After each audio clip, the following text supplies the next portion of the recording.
Direct সৌরভদাকে phone করেছিলাম। তো সৌরভদা phone তুলে হ্যালো বলার জায়গা বললো হ্যাঁ খবরটা তুই ঠিকই পেয়েছিস। তো খুব শকড ছিলাম, এখনো আছি, এখনো বিশ্বাস হচ্ছে না।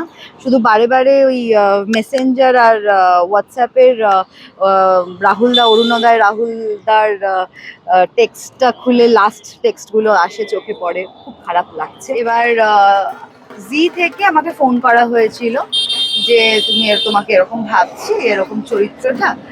আমি প্রথমে ভেবেইছিলাম যে আমি প্রফেশন আর করব না, যা হয় ফ্রাস্ট্রেশনের কারণে আমাদের অভিনেত্রী অভিনেতাদের সবার মধ্যে এটা হয়। এবং শুধু আমার কেন বলছি, এখন সবার হচ্ছে। তো সেখান থেকে ভেবেছিলাম দিল্লি চলে যাই, ওখানে গিয়ে কিছু একটা করবো। তো ঠিক আছে, তো সেসব আর হলো না। আমাদের সেই ক্রাশ ছিল। গানটা একটু শোনো না, খুব শুনতে ইচ্ছে করছে। पल का जीना फिर तो है जाना, तोहफा क्या लेके जाइए फिर ये बताना, टिरिंग टिरिंग टिंग टिरिंग टिरिंग। তো এটা নিয়ে শুরু। নমস্কার, আমি প্রাতশ্রী, টলিস্কোপে আপনাদের সবাইকে স্বাগত। আর আজকে একটু চেনা ছকের বাইরে আমরা চলে এসেছি আমার ভীষণ পছন্দের এক অভিনেত্রীর সাথে আড্ডা মারতে। আর আমার শুধু একার নামে জানি যে আপনাদেরও ভীষণ পছন্দের অভিনেত্রী। তাহলে চলুন, কে সেই মানুষটি, তার সাথে আড্ডা মারবো। তো দেখিনি অনেক দিন বাদে আবার এরকম জায়গাতে দেখা। কেমন আছো বলো একটুখানি? খুব ভালো আছি, তুই কেমন আছিস? জাস্ট মনটা ভালো হয়ে গেল। জায়গাটা কেমন হ্যাপেনিং হয়েছে বলো? ভীষণ ভীষণ, মানে এইখানে আমি বোধহয় 15 বছর ধরে আছি এবং 15 বছরের মধ্যে এইটাকে আমি জাস্ট বদলাতে দেখেছি। আগের 15 বছর আগে যেটা, সেই জায়গাটা এইখানটা কেমন ছিল? দেখ, আমার বাবা যখন ফ্ল্যাটটা কেনে, আমার জাস্ট পেছনেই বাড়ি। তো আমার যখন ফ্ল্যাটটা কেনা হয় তখন ওই 2005-এর সময়কার কথা বলছি, তখন কিছুই ছিল না অলমোস্ট। কিন্তু এখানে থাকতাম, আমি 2011 থেকে এখানে আছি। তারপরে আস্তে আস্তে যখন ডেভেলপ হতে শুরু হয়েছে এবং এইগুলো বানানো শুরু হতেও দেখেছি, এবং এই চেয়ার্স গুলো কতবার তোলা, কতবার পাতা দেখেছি, এবং ওইখানে লেখা পাটুলি স্ট্রিট ফুড, এগুলো লেখা, এবং দক্ষিণেশ্বর মন্দির বানানো, এবং মাঝে আবার কালারও হয়েছে দক্ষিণেশ্বর মন্দির। তো দক্ষিণেশ্বর কিন্তু আমি এখনো যাইনি অদ্ভুত ভাবে, কিন্তু অদ্ভুত ভাবে মা আমার কাছে চলে এসেছে। ওনার কৃপা থাকলে সবকিছু সম্ভব। বাই দ্য ওয়ে, আমি তো তার পরিচয়টাই করালাম না। এটাই হয় মানে বন্ধুদের সাথে যেটা হয় আর কি। চেনা ছকের বাইরে পেয়ে গেছে আমার পছন্দের মানুষ। পূজানের দিকে কেমন আছো বলেই দিলাম। আর সব কেমন চলছে? চল বসি, আমরা বসে আড্ডা মারি, চলো। জাস্ট ধারাবাহিক শেষ হলো, কিভাবে চলছে, দিন চলছে কিভাবে? এটা প্রত্যেকবারই হয় আমার সাথে। ধারাবাহিক শেষ হওয়ার পরেই আমার সমস্ত রাজ্যের কাজ শুরু হয়ে যায়। আজকেই যেমন হয়েছে, আমি গোটা বাড়ি গুছিয়েছি এবং গোছানোর পর যেটা হয়েছে সেটা হলো প্রচুর, মানে কি বলবো, যেগুলো দরকার নেই জামা কাপড় প্রচুর থাকে, আমাদের কাছেও থাকে, ছেঁড়া পরি না এখন, ওরকম জামা কাপড় বাতিল করা হয়েছে এবং প্রচুর আনওয়ান্টেড জিনিসপত্র বাতিল করা হয়েছে। রিমুভারের শিশি শেষ হয়ে গেছে, কিন্তু শিশিটা আছে। তো এগুলো সব ঘর কন্যার মোটামুটি সমস্ত কাজ তুমি পারো, তাই? পারি। তাহলে কি সুখবরটা কি? কিসের সুখবর? এই তো ভালো আছি, ভালো লাগছে না বলুন? আমি কিছু বলেছি? আমি আপনার বলুন, আমি কিছু বলেছি? আমি সুখবরটা কি কবে পাচ্ছি, শুধু সেইটুকু। আমরা কি পেতে চাই না সুখবর? পাবো না সুখবর? আমার জীবনে আসলে তোরা জানবি না, এরকম কি কোনোদিন হয়? একদম একদমই তাই। আর আচ্ছা, আমাকে এটা বলছো, ছোট থেকে কি তোমার এই ইন্ডাস্ট্রির প্রতি একটা ভালোবাসা ছিল? না, ছোট থেকে হ্যাঁ, সবারই একটা গ্ল্যামের জগতে আসার ইচ্ছে থেকেই থাকে, সেরকম আমারও ছিল। কিন্তু ছোট থেকে আমার যেটা হয়েছিল সেটা হলো, ছোট থেকে আমি নাচ করতাম এবং রেগুলারলি নাচ করতাম। তো যেটা হয়েছিল, আমি একটু নাচের গল্পটা বলি, কোনোদিন বলা হয়নি তোকেও। হ্যাঁ, তো যেটা হয়েছিল সেটা হলো, আমার তখন ক্লাস কেজি বা 1-2 এরকম পড়ি। তো সেই সময় আমারই একজন নেবারকে আমার মা, সে নাচ করবে বলে সাজিয়ে দিচ্ছে। ওকে তো সেটা দেখে যা হয়, বাচ্চাদের মনে একটা জেলেসি ফর্ম করে যে আমার মা কেন অন্য একটা মেয়েকে নাচিয়ে, মানে সাজিয়ে শেখাচ্ছে। একদম। তো যাই হোক, সেটা করতে গিয়ে আমি সেদিনই সেই বাড়ি আমাকে নাচ করতেই হবে, সে না সেজেই নাচ করবো। কি পড়লাম, এটা জিন্স একটা টপ, কবিতা সং, এক পল কা জিনা। তখনকার আমাদের সেই রকম, একদম, একদম। ক্রাশ ছিল আমার। গানটা একটু শোনো না, খুব শুনতে ইচ্ছে एक করছে। पल का जीना फिर तो है जाना तोहफा क्या लेके जाइए फिर ये बताना टिरिंग टिरिंग टिंग टिरिंग टिरिंग তো এটা নিয়ে শুরু। তবে তখন আমাদের পাড়ায় হলদিয়াতে বুগি বুগি হতো Okay. এবং বুগি বুগির সময় মানে কম্পিটিশন, বুগি বুগি মানেই তো কম্পিটিশন, এবং আমাদের তখন দেখবি চ্যানেলেও হতো বুগি একদম, বুগি, একদম। এবং সেটা আমি প্রত্যেকবার দেখতাম। মানে ওইটার সময় মা আমাকে বলতো ঠিক আছে যাও দেখো। তো Okay. ওই একপালটা জিনা নাচতে গিয়ে আমার মা বাবা জানতে পারলো যে আমার নাচের প্রতি অত্যন্ত আর কি ভালোবাসা আছে এবং আমি করতেও পারি। Okay. তারপরে সেই শুরু হলো নাচের জার্নি, এবং আমি কালামান্ডলামে নাচ শিখেছি, তারপরে থাঙ্কুমণি কুর্তির আন্ডারে নাচ শিখেছি আমি। Wow. আর কাশ্মীরা সামন্ত আমার গুরু, একদম মানে কি বলবো সেকেন্ড মা যাকে বলা মানে বলি আমি, এবং প্রত্যেকটা বিষয় উনি আমাকে গাইড করেন। এখনো অবধি ফোন করলে মানে এত এই গাইডেন্স গুলো না খুব থেকে যায়, দেখবি জীবনে সব চলে যায় কিন্তু এই ভালোবাসা, এই বড় বড় মানুষের আশীর্বাদ এইগুলোই থাকে। আস্তে আস্তে যখন আমি বুগি বুগিতে ফার্স্ট সেকেন্ড এরকম হতে শুরু করলাম, তো তখনই পাড়ার লোকেরা আমার মা বাবাকে ইন্সপায়ার করতে শুরু করলো যে যাও তোমরা মেয়েকে নিয়ে প্লিজ কলকাতায় নাচটা শেখাও, এবার উচিত। তো আমি প্রত্যেক রোববার করে তখন কুকড়াহাটি থেকে রায়চক ফেরিঘাট হয়ে দেন বাস করে তারাতলায় নেমে অটো করে গোলপার্কে এসে নাচ শিখতাম, আগেন সেম ভাবে ব্যাক করে যেতাম হলদিয়াতে। তো এইটা বিশাল জার্নি। বিশাল স্ট্রাগল একটা ছিল। আমি বলবো এটা আমার স্ট্রাগল, তখন না ছোট ছিলাম তো অতটা স্ট্রাগলটা বুঝতে পারিনি, বাট আমার থেকে আমার মা বাবার বেশি স্ট্রাগল করেছে, কারণ সেই ভোরবেলা 5টা 4টের সময় উঠতো আমার বাবা মা, আর শীতের সময় তো আরো ঠান্ডা সেই সময়। তো এটা করে করে হলো। তারপরে 2005 না 6 আমি মহালয়া করি, আচ্ছা। এবং জি বাংলার মহালয়া ছিল সেটা। Wow. তারপরে একটা প্রোডাকশন হাউসে আমাকে ডাকে, এবং সেটা সামহাও হয়নি আর। আমি তাই প্রোডাকশন হাউসের নামটাও নিচ্ছি না। তারপর আমার জার্নি শুরু হয় রূপসী বাংলা থেকে, তোর স্বপ্ননীর বলে আচ্ছা, একটা আচ্ছা। সিরিয়াল হতো, সেটা 6 মাস গেছে, কিন্তু ঠিক আছে বিফল হতে হতেই সফল হয় একদম, মানুষ, একদম, একদম। সেটাই আমাদের প্রবাদে আছে। এবং সাথে সাথে স্টার জলসা, তারপর স্টার জলসায় সবচিত্র কাল্পনিক থেকে আস্তে আস্তে টুকটুক করে আর আজকে দাদামণি একটা সুপার হিট সিরিয়ালের মধ্যে অন্যতম, একদম। তো সেই জার্নিটা কেমন ছিল? ফার্স্ট থেকে তাহলে বলি দাদা, একদম, একদম, একদম। তাহলে একটু চাইছি প্লিজ, প্লিজ। তো যেটা হয়েছিল, আমি দাদামণি সিলেক্টেড হওয়ার আগে দিল্লি ছিল আমার বাবার কাছে, বাবা এখন দিল্লিতে চাকরি করে, তো সেই সূত্রে আমি ওখানে ছিলাম। এবার জি থেকে আমাকে ফোন করা হয়েছিল যে তোমাকে এরকম ভাবছি, এরকম চরিত্রটা। আমি প্রথমে ভেবেইছিলাম যে আমি প্রফেশন আর করব না, যা হয় ফ্রাস্ট্রেশনের কারণে আমাদের অভিনেত্রী অভিনেতাদের সবার মধ্যে এটা হয়, এবং শুধু আমার কেন বলছি, এখন সবার হচ্ছে। তো সেখান থেকে ভেবেছিলাম দিল্লি চলে যাই, ওখানে গিয়ে কিছু একটা করবো। তো ঠিক আছে, তো সেসব আর হলো না। সেই 3 দিনের মাথায় আমি চলে এলাম, এবং 3 দিনের মাথায় লুক সেট হলো, তারপরে দাদামণি শুরু হলো। তুমি কতটা স্পিরিচুয়াল? আমি বেশ স্পিরিচুয়াল এখন, আগে ছিলাম না। সময় একটা ম্যাটার করে, দেখবি একদম। সময়ের জন্য না মানুষ সময়কে বদলে দেয়। তো সেখান থেকে আর কি স্পিরিচুয়াল হতে হয়েছে কিছুটা। আর যেহেতু আমি নাম্বার 7, তো সেই জন্য আমাকে হতে এই সময় তুমি ভীষণ মানে ইভেন এখানে একটা সিঁদুরের টিপও পড়ে আছে, হ্যাঁ এটা হনুমান কনস্ট্যান্টলি যখনই বেরো তখনই কি এরকম ভাবে মানে না, আমি তো সকালবেলা প্রত্যেকদিন মানে এটা কাজের যখন যেতাম তখনও হতো, এখনো আমি মানে স্নান টান করে আমি আগে পুজোটা সেরে ফেলি, তারপরে যা করার দুনিয়া ভাড় में যায়, पहले पूजा करना है मुझे। 7 নাম্বার 7 মানে এগুলো তো তুমি হয় না যে অনেক সময় চর্চা করে যে ওকে আমি যেমন নাম্বার 9, তাহলে সেক্ষেত্রে সেটা কিরকম হবে না হবে, তোর সঙ্গে আমার ভাইবস ভালো ম্যাচ করে। সো নাম্বার 7 আর শুনেছি নাম্বার 9 ভীষণ মেন্টালি ম্যাচ করে। একদম মানে ভাবা যায় এগুলো নিয়ে মানে তো এইটাই আর কি। তো স্পিরিচুয়াল থিং নিয়ে আমি একটু বেশি ভাবি, কারণ আমার মা মাঝে মাঝেই বকে যে হয়েছে তোর পুজো, এবার ছাড় এরকম আর কি। আগে যেখানে যে মেয়েটা পুজোই করতো না, সে মেয়েটা পুজো করার জন্য এখন মরে যায় আর কি। ইন্ডাস্ট্রিতে তো অনেক সময় আমরা শুনেছি যে না বন্ধু থাকে না, তো তোমারও কি এরকম যে না একদমই কি ইন্ডাস্ট্রিতে কোনো বন্ধু নেই? না, ইন্ডাস্ট্রিতে বন্ধু হয় না এটাও যেমন সত্যি, আবার বন্ধু একেবারেই হয় না এটাও মানে মিথ্যে।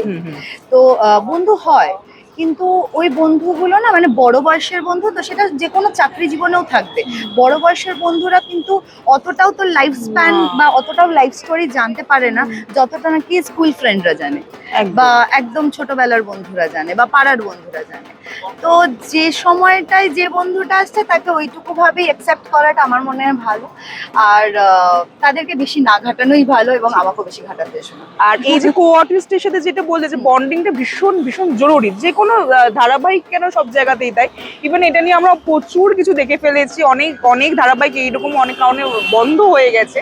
তো তোমার কি মনে হয় যে এইটা কি মানে এই জিনিসগুলোকে বন্ধ করা উচিত? মানে যদি ধরো তোমার যদি দোষ থাকে বা আমার যদি দোষ থাকে, কখনো কি মনে হয় যে সেগুলোকে ঠিক আছে ওটা ক্যামেরার পিছনে যা হওয়ার সেটা ক্যামেরার পিছনে, ক্যামেরার সামনে যেন তার এফেক্ট না পড়ে, এরকম কখনো তুমি কি কখনো মনে হয়? অবশ্যই অবশ্যই ক্যামেরার সামনে আমরা মানে এখনটা বাদ দিয়ে, কারণ এখন তো আমি পার্সোনালি আপনাদের তোর সামনে দাদার সামনে আছি, কিন্তু ক্যামেরার সামনে আমি যখন লুকে আছি তখন তো আমি একজন প্রফেশনাল মানুষ।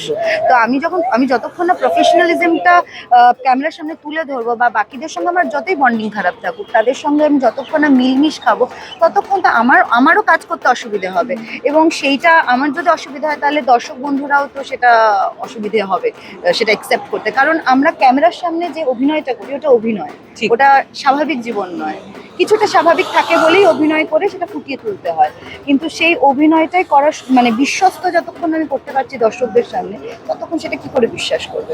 তোমার কি মনে হয় যে না শুধুমাত্র অভিনয়টাই একমাত্র পথ নয়, তার সাথে সাথে আরো অনেক কিছু করা উচিত অভিনেতা অভিনেত্রীদের? অবশ্যই, কারণ আমরা আজকে আমি বলছি যে আমাদের অভিনয় জীবনটা আনসার্টেন, কিন্তু আজকে আমি এটা বলতেও বাধ্য হবো যে কোনো প্রফেশন, যে কোনো আইটি সেক্টর বল, যে কোনো কিছু বল, সবটাই এখন আনসার্টেন হয়ে গেছে। তো সেক্ষেত্রে প্রত্যেকটা মানুষেরই এটা দরকার যে নিজেদের একটা সাইড মানে স্টেবল ইনকাম করে রাখা, যেটা আমি অলরেডি প্ল্যান করছি, অবশ্যই জানাবো সেটার ব্যাপারে। ভাবলাম জিজ্ঞেস করবো যে কি বললাম, পরে জানাবো এই ইন্টারভিউতে না, পরে ইন্টারভিউতে। Okay, wish you all the best তাহলে। Thank you so much.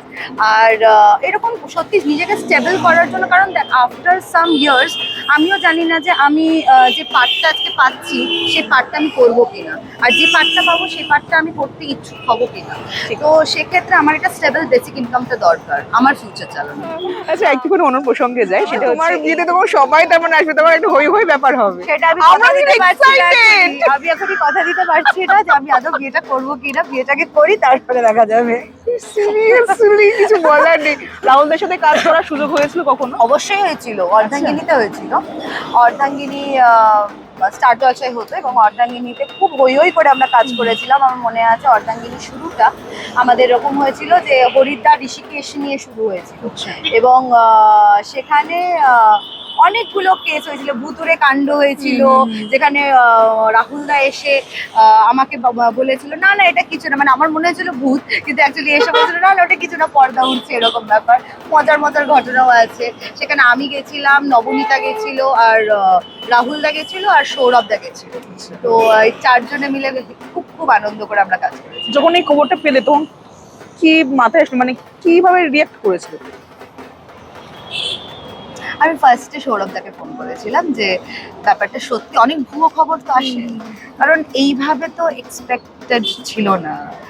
আর কি বা বয়স, কোনো শরীর খারাপ নেই, কিছু নেই, আর যেখানে ওয়েল মেনটেন করছিল নিজেকে সেখানে রাহুলদা এইভাবে আমাদের সকলকে ছেড়ে চলে যাওয়া আর অ্যাক্সিডেন্টালি চলে যাওয়াটা খুব আনএক্সপেক্টেড আমাদের কাছে। এবং সেক্ষেত্রে আমি বিশ্বাস করে উঠতে পারিনি। আমি ছিলাম যাদবপুরে এবং সেখানেও আড্ডা মারতেই গেছিলাম আমি সেদিন। তো হঠাৎ করে বলা বলি হচ্ছে শুনে আমি ডিরেক্ট সৌরভদাকে ফোন করেছিলাম। তো সৌরভদা ফোন তুলে হ্যালো বলার জায়গা বললো হ্যাঁ খবরটা তুই ঠিকই পেয়েছিস। তো খুব শকড ছিলাম, এখনো আছি, এখনো বিশ্বাস হচ্ছে না। শুধু বারে বারে ওই মেসেঞ্জার আর হোয়াটসঅ্যাপের রাহুলদা, অরুণোদয় রাহুলদার টেক্সটটা খুলে লাস্ট টেক্সটগুলো আসে, চোখে পড়ে, খুব খারাপ লাগছে। আর নাথিং টু সে মাচ। ঠিক। হ্যাঁ, একটু একটু অন্য প্রসঙ্গে যাই, একটু অন্য প্রসঙ্গ, সেটা হচ্ছে হাতটা একটু দেখি। অলরেডি ডান হয়ে গেছে, অলরেডি ডান। Wow, congratulation.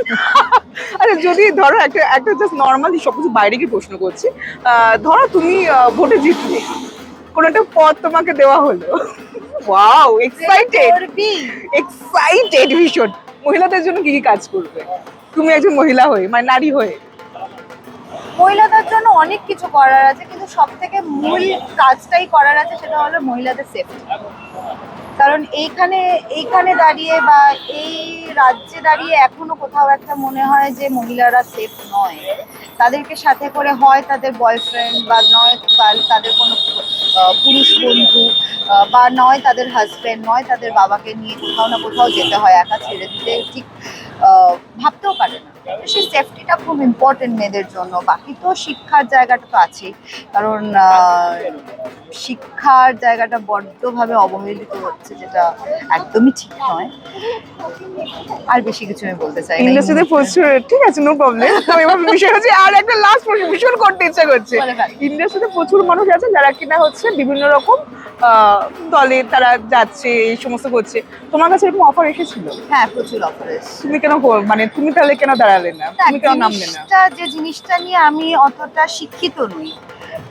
পলিটিক্সটাও না একটা শিক্ষার জায়গা। পলিটিক্সটাও যারা মানে অ্যাকচুয়ালি পলিটিক্যাল ব্যক্তি, তারা শিক্ষা নিয়েই, পলিটিক্স নিয়ে পড়ে তারপর তারা এই প্রফেশনে এসছেন, প্রফেশনে করে খাচ্ছেন। সেখানে আমি একজন অভিনেত্রী হয়ে আমার পড়াশোনাটা অন্যদিকে, একদম আমি এই বিষয়ে কিছুই জানি না। আমি কি করতে যাবো? এটা যে কি নিয়ে পড়াশোনা ছিল তুমি? আমার মিডিয়া সায়েন্স। ওয়াও বাবা, এটা কি র্যাপিড ফায়ারের মধ্যে? না না, একদমই না। এখানে যে তুমি থাকো, এখানে কি বাবা মার সাথে থাকো না? বাবা মার সাথে থাকি। আর আমি মানে তুমি সিঙ্গেল চাইল্ড? আমি একদম সিঙ্গেল চাইল্ড, একটুও প্যাম্পার্ড নই। আবার হ্যাঁ, প্যাম্পার্ডও। প্রচুর মার খেয়েছি জীবনে, চুলের মুঠি ধরে ঘুরিয়ে দিয়েছে, ঝাঁটা মানে চটি লাকি কিচ্ছু বাদ রাখেনি আমাকে। আমার খুব ভালো লাগলো আজকে এই আড্ডাটা মেরে। অনেক বছর পর শ্রীর সঙ্গে দেখা, এবং অনেক বছর পর আমি এত মন খুলে কথা বলতে পারি। আচ্ছা, একটু আমরা র্যাপিড ফায়ার খেলি প্লিজ। প্রথমত হচ্ছে, বড় পর্দা নাকি ছোট পর্দা? বড় পর্দা অবশ্যই, কিন্তু ছোট পর্দা মানে সবসময় থাকবে। বড় পর্দা থেকে পেয়েছো, অফার পেয়েছো? এখন অব্দি পাইনি, কিন্তু আশায় আছি বাবার। ইচ্ছে তো অবশ্যই আছে। ওকে, বিরিয়ানি নাকি মাছে ভাতে বাঙালি? বিরিয়ানি। রান্না পারো বিরিয়ানি করতে? একদিনকে ডাকো তাহলে প্লিজ। পাহাড় নাকি সমুদ্র? পাহাড়। পাহাড়ে যাওয়া হয় ভীষণ ভাবে। আমি সমুদ্র একদম পছন্দ করি না। এরকম করে বললো না। মানে সমুদ্র বড্ড মনোটোনাস আমার কাছে। ছুটির দিনে বন্ধুদের সাথে আড্ডা নাকি ফ্যামিলির সাথে টাইম কাটানো? ফ্যামিলির সঙ্গে টাইম কাটানো, বা সুযোগ পেলে বন্ধুদের সঙ্গে আড্ডা। হলে কি সিনেমা দেখা নাকি বাড়িতে সিনেমা হল বানিয়ে নেওয়া? বাড়িতে সিনেমা হল বানিয়ে নেওয়া। ওয়াও, সিনেমা দেখা, লাস্ট সিনেমা কোনটা দেখা হয়েছে? জাস্ট আজকেই দেখলাম একটা সিরিজ, মেয়েবেলা। প্রিয় রং? প্রিয় রং, ওকে, এটা একটু ভাবতে হচ্ছে। কারণ আমি না দিনের দিন মানে সোমবার হোয়াইট, মঙ্গলবার অরেঞ্জ, এরকম ভাবে পড়ি। তো ওই জন্য প্রিয় রংটা আপাতত আমার বলা উচিত অরেঞ্জ। ওয়াও, ওকে। প্রিয় খাবার? প্রিয় খাবার non veg but light. Okay. Gym freak নাকি না জুমা ফ্রিক? জুমা। ও ওয়াও, জুমা ফ্রিক করা হয় তাই তো? করা হয়। ওকে। আচ্ছা, আর নিজেকে কি করে মেনটেন করছো? মানে এই যে এত গরম আরো বাড়বে, নিজে কিভাবে মেনটেন করবে সেটা একটু tips দাও। ভীষণ ভাবে ডিহাইড্রেটেড রাখতে হবে। আপনাদেরকেও বলছি, ভীষণ ভাবে জল খান, জুস খান, যত পানীয় জিনিস আছে, ডাব খান, ডাবের জল সকালে উঠে। নিজেকে ডিহাইড্রেটেড মানে হাইড্রেটেড বলছি আমি। নিজেকে তুই ঠিকও করে দিচ্ছিস না আমাকে। বলো না, আমি তো এডিট করে কেটে দেবো। আর নিজেকে হাইড্রেটেড রাখুন, বেশি করে জল খান, কারণ এই গরমে বাঁচার জন্য একটি জীবন, সেটা হলো জল। জল মাত্রই জীবন, তাই তো? একদমই তাই। আর কিছু প্রশ্ন করার নেই। আর সব থেকে বেশি পছন্দের সময় কোনটা, দিনের বেলা নাকি রাতের বেলা? রাতের বেলা। গরমকালে রাতের বেলা, দিনের বেলা শীতকালে। ওয়াও, ওকে। ওয়েস্টার্ন নাকি না শাড়ি? দুটোই পরি আমি। কোনটা বেশি পছন্দ? শাড়ি। শাড়ি। চলো, আর লাস্ট খেলা খেলবো, সেটা হচ্ছে তোমাকে ভুল উত্তর দিতে হবে। ওকে ওকে। ঝালমুড়িতে রসগোল্লা দিতে হয়? ঠিক। পায়েস তৈরিতে লেবু লাগে? ঠিক। ফ্রিজে খাবার রাখা হয় গরম করার জন্য। ঠিক চিনি খেতে তেতো। ঠিক। খেলবো না। না না না, আরো আছে শুভদৃষ্টিতে পান পাতা লাগে। ভুল ভুল সূর্য রাতের বেলায় ওঠে। ঠিক রসগোল্লা খেতে মিষ্টি। ভুল পশ্চিমবঙ্গের রাজধানী কলকাতা। ভুল।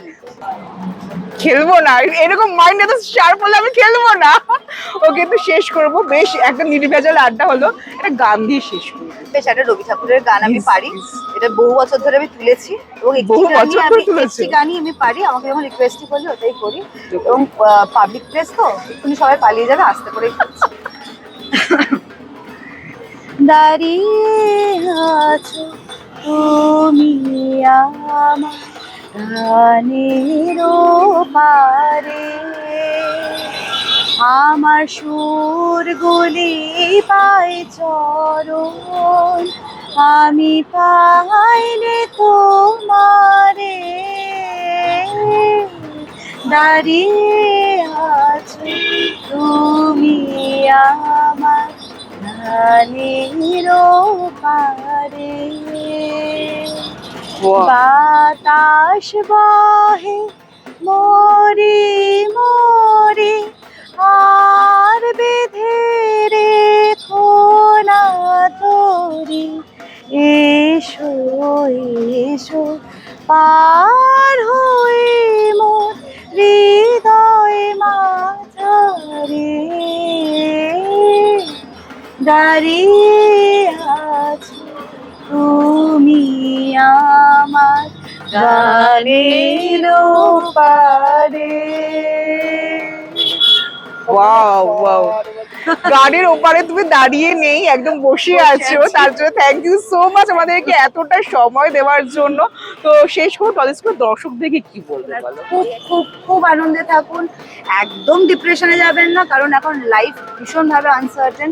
প্লিজ এনজয় করুন, ভাববেন যে লাইফ আজকে বেঁচে আছি মানে আজকের দিনটাই আমাদেরকে এনজয় করতে হবে। ইয়েস তো সুপার হ্যাপি থাকুন, বাই বাই। ইয়েস, একদম তাই, থ্যাংক ইউ সো মাচ। আর এরকম নানান এক্সক্লুসিভ আড্ডা দেখতে হলে অবশ্যই চোখ রাখতেই হবে কিন্তু টলিস্কোপের পর্দায়। আমাদের ভিডিও ভালো লাগলে লাইক এবং শেয়ার করুন, কমেন্ট সেকশনে গিয়ে জানান আপনাদের মতামত। কোথায় থেকে দেখছেন সেটাও আমাদের জানাবেন, তাহলে আমরা বুঝতে পারবো কত দূর আমরা পৌঁছতে পারলাম।